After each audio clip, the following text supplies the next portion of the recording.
कहानी की शुरुआत में हम एक लेडी को देखते हैं जो अपने बच्चे को लेकर समुद्र के रास्ते से कहीं जा रही होती है। तभी समुद्र में एक बहुत बड़ी लहर आती है जो उस लेडी के नाव को समुद्र में डुबा देती है।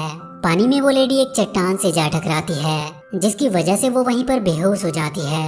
और जब उसे होश आता है तो वो अपने आप को समुद्र के किनारे पाती है जहाँ पर उसका बच्चा रो रहा होता है। उसके बच्चे का नाम कोबो था जिसकी एक आंख को उसके नाना मून किंग ने निकाल लिया था और वो उसकी दूसरी आंख भी निकालना चाहते थे। इसीलिए उसकी मॉम उसे लेकर कहीं दूर भाग रही थी। इसके बाद ये कहानी आगे बढ़ती है और हम कोबो को देखते हैं जो अब काफी बड़ा हो गया था। वो अपनी मॉम को खाना बनाकर खिलाता है और उनका काफी ध्यान रखता है क्योंकि उसकी मॉम काफी बीमार थी। और इसके बाद कोबो कागज के कुछ खिलौने बनाता है और उसे लेकर पास के गाँव में जाता है जहाँ पर वो उन खिलौनों की मदद से उन सभी गाँव वालों को एक कहानी सुनाता है। उसके पास एक जादुई वायलिन थी। दरअसल कोबो एक स्टोरी टेलर था जिसकी कहानी गांव वाले बड़ी दिलचस्पी के साथ सुनते थे। कहानी में कोबो सभी को बताता है कि बहुत समय पहले एक समुराई योद्धा था जो काफी अकेला रहता था क्योंकि उसके परिवार वाले और सेना को मून किंग ने धोखे से मार दिया था।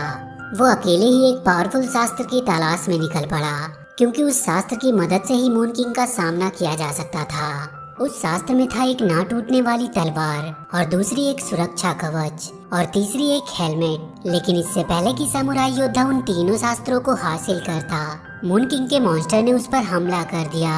ये कहानी सुनाते सुनाते शाम हो जाती है तो कोबो उस कहानी का अंत किए बिना ही वहाँ से अपने घर चला जाता है।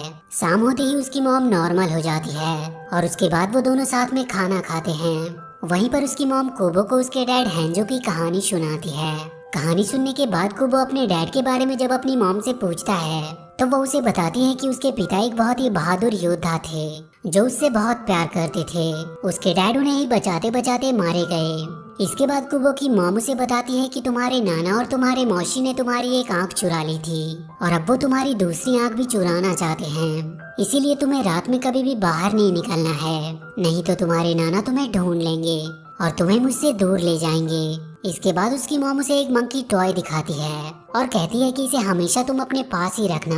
रात काफी ज्यादा होने पर वो दोनों सो जाते हैं। अगली सुबह कोबो एक बार फिर से पास के मार्केट में पहुंचता है जहां पर उसे कामेयो नाम की एक बुढ़िया मिलती है। वो बुढ़िया कोबो को बताती है कि आज एक बहुत ही खास त्योहार है। आज हम लैंप की मदद से उन लोगों से बात करते हैं जो इस दुनिया से चले गए।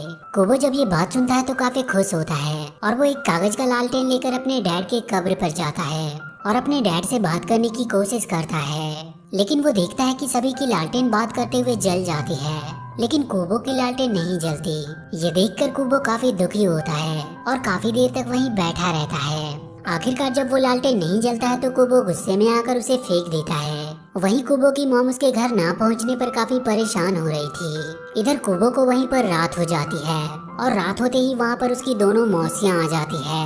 वहाँ पर आते ही वो दोनों उससे कहती हैं कि हमें बस तुम्हारी दूसरी आँख चाहिए। कोबो ये सुनकर काफी डर जाता है और वहाँ से जल्दी से वो भागने लगता है। वो दोनों उसका पीछा करती है और वो भागते भागते उसी मार्केट में आ जाता है। लेकिन इससे पहले कि वो दोनों कोबो को कोई नुकसान पहुंचाती, वहाँ पर उसकी मॉम आ जाती है जो अपने जादू की मदद से अपनी बहनों को वहाँ से दूर कर देती है। इसके बाद वो कोबो को अपना वो शस्त्र ढूंढने को कहती है जिससे उसके नाना का सामना किया जा सकता था और वो उसे अपने जादू की मदद से उड़ा देती है। वो वहाँ से जाना तो नहीं चाहता था लेकिन अपनी मॉम की बात मानते हुए कोबो वहाँ से चला जाता है और अपने साथ में अपनी मॉम का एक बाल भी ले जाता है। कोबो के वहाँ से जाते ही उसकी दोनों मौसियाँ कोबो की मॉम को मार देती है। इसके बाद जब उसकी आँख खुलती है तो वो अपने सामने एक मंकी को पाता है। मंकी कोबो को बताता है कि तुम्हारी मॉम मारी गई और उसका पूरा गांव तबाह हो गया और तुम्हारी दोनों मौसियाँ तुम्हें ढूंढ रही है। और वो उससे कहता है कि इससे पहले कि शाम हो हमें छिपने का कोई स्थान ढूंढना होगा। और इसके बाद वो मंकी कोबो को अपने साथ लेकर वहाँ से निकल जाता है। रास्ते में उन्हें मरी हुई एक बहुत बड़ी सी मछली दिखाई देती है और वो दोनों उसी में छिपकर पूरी रात बिताते हैं। कोबो को कुछ भी समझ में नहीं आ रहा था कि उसके साथ क्या हो रहा है और उसके साथ ये मंकी कौन है। तो मंकी कोबो को बताता है कि मैं वही मंकी हूँ जो खिलौने के रूप में तुम्हारे साथ था। उसकी मॉम ने मरने से पहले उसे जिंदा कर दिया ताकि वो कोबो का ख्याल रख सके। इसके बाद वो दोनों खाना खाते हैं जहाँ पर मंकी कोबो से कहता है कि हमें वो शास्त्र ढूंढना होगा। ये बात सुनकर कोबो को विश्वास हो जाता है कि उसकी मॉम जो उसे कहानियाँ उसके पिता के बारे में सुनाती थी वो सब कुछ असल में हुआ था। इसके बाद कोबो मंकी को अपने मॉम का वो बाल दिखाता है वो मंकी उस बाल से एक ब्रेसलेट बनाता है और कुबो को उसे पहना देता है और रात होने पर वो दोनों वहीं पर सो जाते हैं। अगली सुबह वो मंकी कुबो को बताता है कि रात में तुम एक सपना देख रहे थे जिसमें तुम अपने डैड को बुला रहे थे और तभी तुम्हारे बैग से एक कागज निकला और सोल्जर हैंजो बन गया। वो हैंजो कुबो और मंकी को रास्ते में गाइड कर रहा था, पर मंकी को हैंजो पर जरा भी विश्वास नहीं था, लेकिन कुबो को उस पर विश्वास था और वो कहता है कि हमें इसके ही पीछे चलना चाहिए। रास्ते में कुबो अपने मैजिक की मदद से मंकी को काफी परेशान कर रहा था और वहीं थोड़ी दूर में उन्हें एक घर दिखाई देता है जिसके अंदर जाते ही कुबो चीखने लगता है। उसकी आवाज सुनकर मंकी उसके पीछे आता है और वहाँ पर वो बीटल नाम के एक सोल्जर को देखता है। उसे लगता है कि बीटल कुबो को मारने की कोशिश कर रहा है, लेकिन कुबो मंकी को बताता है कि बीटल तो उस कागज के हैंजो को लेने की कोशिश कर रहा था। इसके बाद वो दोनों उस बीटल के बारे में पूछते हैं, पर वो उन्हें कुछ भी बता नहीं पाता क्योंकि उसे अपने बारे में कुछ याद ही नहीं था। उसे कुछ साल पहले श्राप दिया गया था और उसे लगता है कि हैंजो ही उसका मालिक है। इसके बाद वो अपने कबीले का एक चोगा दिखाता है जिस पर ठीक वैसा ही कीड़ा बना होता है जैसा कि कुबो के कपड़े पर था। यहाँ पर कुबो मंकी को बताता है कि हैंजो उसके पिता थे और ये चोगा भी उसके पिता की ही है। बीटल ये बात सुनकर काफी खुश होता है कि उसके मालिक का बेटा मिल गया। वो कुबो से कहता है कि अब से तुम्हारा काम मेरा है और वो तीनों उस शास्त्र की तलाश में निकल पड़ते हैं। रास्ते में उन्हें एक स्कल की गुफा दिखाई देती है जिसे बीटल जब टच करता है तो वो तीनों नीचे एक गुफा में गिर जाते हैं और वहीं पर उन्हें शास्त्र का एक पार्ट ना टूटने वाली तलवार दिखाई देती है जिसे देखकर कुबो उसे लेने जाता है, पर मंकी उसे रोक लेता है क्योंकि उसे लगता है कि ये कोई ट्रैप है। लेकिन बीटल किसी तरह उस तलवार को निकाल लेता है। तलवार को निकालते ही वहाँ पर एक बहुत बड़ा सा हड्डियों का राक्षस आता है जिसके सर पर बहुत सारे तलवार होते हैं। वो राक्षस मंकी और बीटल को पकड़ लेता है और कुबो उस राक्षस के सर से असली तलवार को ढूंढने की कोशिश कर रहा था, लेकिन इससे पहले कि वो राक्षस मंकी और बीटल को मारता, कुबो को वो ना टूटने वाली तलवार मिल जाती है जिसके बाद वो राक्षस मारा जाता है। बीटल मंकी और कुबो को उस गुफा से बाहर लाता है। इसके बाद वहाँ से आगे बढ़ने के लिए उन्हें एक नदी को पार करना था और इसी बात को लेकर उनमें बहस होने लगती है। वहीं कुबो नदी के किनारे बैठकर अपना वायलिन बजाने लगता है। तभी वो एक पत्ते को उड़ते हुए देखता है और इसके बाद वो अपने मैजिक की मदद से एक बहुत ही बड़ी सी नाव बनाता है, जिसके बाद वो तीनों उस नाव पर बैठकर वहाँ से आगे की ओर निकल जाते हैं। रास्ते में वो तीनों खूब मस्ती करते हैं और साथ में मछलियाँ पकड़कर खाते हैं। शाम होते देखकर मंकी काफी चिंतित होता है। वहीं पे हैंजो उन्हें बताता है कि शास्त्र का दूसरा पार्ट पानी के अंदर मिलेगा, तो बीटल कहता है कि मैं पानी के अंदर से उस शील्ड को ले आता हूँ, पर कुबो से उससे थोड़ा ध्यान रखने को कहता है क्योंकि उसकी माँ ने बताया था कि पानी के अंदर बहुत सी आंखें हैं जो हमें अपने वश में कर सकती है। पर बीटल उससे कहता है कि मैं इस बात का हमेशा ध्यान रखूंगा और ये कहते हुए वो पानी के अंदर चला जाता है। वहीं कुबो की दोनों मौसियाँ कुबो को ढूंढ रही होती है। तभी समुद्र में एक तूफान आ जाता है जिसे देखकर कुबो को लगता है कि बीटल किसी मुसीबत में है और इसीलिए वो बीटल को बचाने के लिए पानी में कूद जाता है। कुबो के पीछे मंकी भी जाना चाहता था, लेकिन तभी वहाँ पर कुबो की दोनों मौसियाँ आ जाती है जो मंकी को पकड़ लेती है। मंकी और कुबो के उन दोनों मौसियों के बीच जबरदस्त फाइट होती है जिसमें मंकी घायल हो जाता है, लेकिन वो किसी तरह कुबो के एक मौसी को मार देता है और एक वहाँ से भाग जाती है। इधर पानी के अंदर कुबो को वो शील्ड मिल जाता है, लेकिन वो वहाँ के जादुई आंखों के वश में हो गया था। वो जादुई आंखें कुबो को पानी के अंदर खींचने लगती है।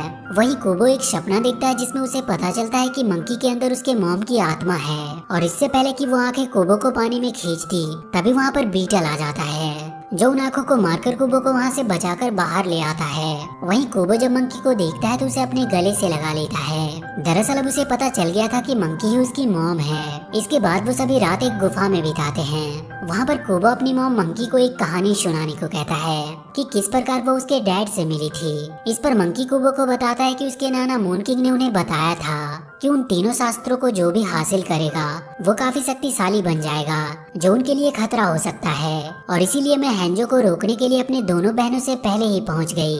हैंजो और मेरे बीच में फाइट होने लगी, लेकिन फाइट के बीच में ही हैंजो रुक गया और मेरी आंखों में देखने लगा और इस प्रकार हम दोनों में प्यार हो गया और कुछ दिन बाद तुम पैदा हुए।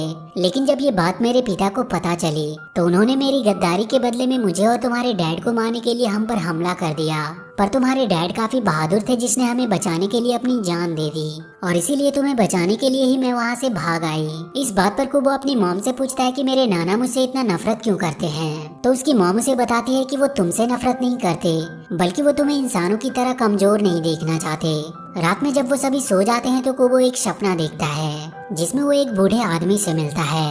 वो बूढ़ा आदमी कुबो को बताता है कि शास्त्र का तीसरा पार्ट तुम्हारे डैड के महल में मिलेगा। ये देखकर कुबो काफी खुश होता है और वो मंकी और बीटल को उठाकर बताता है कि उसे पता चल चुका है कि शास्त्र का तीसरा पार्ट कहाँ पर मिलेगा। ये बात सुनकर सभी लोग आगे की ओर बढ़ जाते हैं। रास्ते में उन्हें गोल्डन बर्ड दिखाई देती है जिसे देखकर मंकी उन्हें बताता है कि ये गोल्डन बर्ड हमारी आत्माओं को लेकर जाती है। वहीं वो तीनों जब हैंजो के महल में पहुंचते हैं तो काफी रात हो जाती है। महल के अंदर का सामान काफी टूटा हुआ था जिसे देखने के बाद बीटल को कुछ याद आने लगता है। वहीं पे कुबो घूमते घूमते महल से बाहर आ गया था और इधर मंकी को एक कागज मिलता है जिससे उसे पता चल जाता है कि शास्त्र का तीसरा पार्ट वो हेलमेट कहाँ पर है और उसे ये भी पता चल जाती है कि ये सब मून किंग की ही चाल थी उन्हें वहाँ पर लाने के लिए।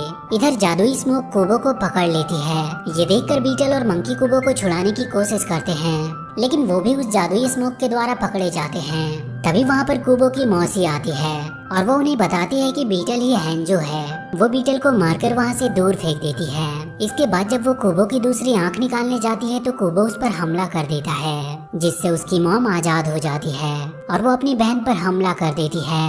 उसकी बहन उसे काफी ज्यादा घायल कर देती है और जैसे ही वो उसे मारने के लिए जाती है वहाँ पर हैंजो आकर उसे मार देता है जिससे वो वहाँ से दूर जाकर गिरती है। कुबो अपने मॉम और डैड से मिलकर काफी खुश होता है पर तभी वहाँ पर उसकी मौसी फिर से आ जाती है और वो हैंजो को मार देती है। कुबो की मॉम उसे वहाँ से जाने को कहती है तो कुबो वहाँ से जाकर अपने जादू की मदद से अपनी मौसी को मार देता है।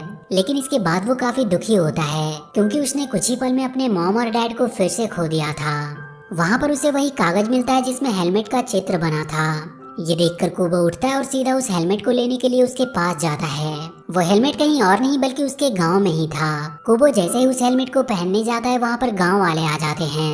वो उन गांव वालों से कहता है कि आप लोग यहाँ से चले जाओ क्योंकि वहाँ पर मून किंग आने वाला है। इसके बाद कुबो उस हेलमेट को पहन लेता है जिससे उसका वो शास्त्र पूरा हो जाता है और थोड़ी ही देर में वहाँ पर उसके नाना मून किंग भी आ जाते हैं। अपने नाना को देखकर कुबो उनसे पूछता है कि आप मेरी आँख को क्यों लेना चाहते हो।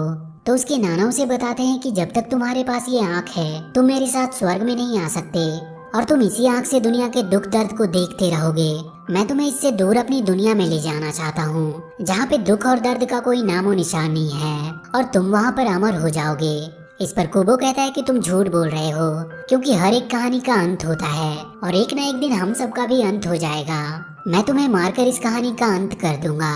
ये बात सुनकर कुबो के नाना एक बहुत ही बड़े ड्रैगन में बदल जाते हैं और वो उस पर हमला कर देते हैं। कुबो अपनी तलवार की मदद से उनका सामना करता है और उस तलवार से उनकी एक आंख को फोड़ देता है। कुबो के नाना इससे काफी ज्यादा गुस्सा होते हैं और उसे अपनी पूंछ से मारकर दूर फेंक देते हैं। वो जैसे ही दोबारा से लड़ने के लिए उस तलवार को उठाता है उसे अपनी मॉम और डैड का आखिरी निशानी दिखाई देता है जिसे लेकर वो उस तलवार और शील्ड को फेंक देता है। इसके बाद वो अपने वायलिन को ठीक करके उसे बजाता है। वायलिन के बजाते ही सभी लैंप की आत्मा वहाँ से बाहर निकलकर कुबो के पास आ जाती है। गांव वाले ये सब देखकर काफी हैरान थे। वहाँ पर कुबो अपने नाना से कहता है कि इनकी यादें हमें शक्तिशाली बनाती है और ये कहते हुए कुबो अपने जादू की मदद से एक सुरक्षा कवच बना देता है। उसके नाना उस पर हमला करने की कोशिश कर रहे थे लेकिन वो उसे मार नहीं पा रहा था। इसके बाद कुबो अपने जादू की मदद से अपने नाना के मॉन्स्टर वाले रूप को मार देता है जिसके बाद उसके नाना अपने इंसानी रूप में आ जाते हैं। इंसानी रूप में आने के बाद उन्हें कुछ भी याद नहीं होता। कुबो जाकर उनसे कहता है कि आप मेरे नाना हो और सारे गांव वाले भी वहाँ पर आ जाते हैं जो उसके नाना से कहते हैं कि आप बहुत ही अच्छे और एक दयालु इंसान हो। ये कहते हुए सभी लोग उसके नाना की एक नई लाइफ की शुरुआत करते हैं जिससे कुबो और सभी लोग काफी खुश थे और इसी के साथ ये कहानी यहीं पर खत्म हो जाती है।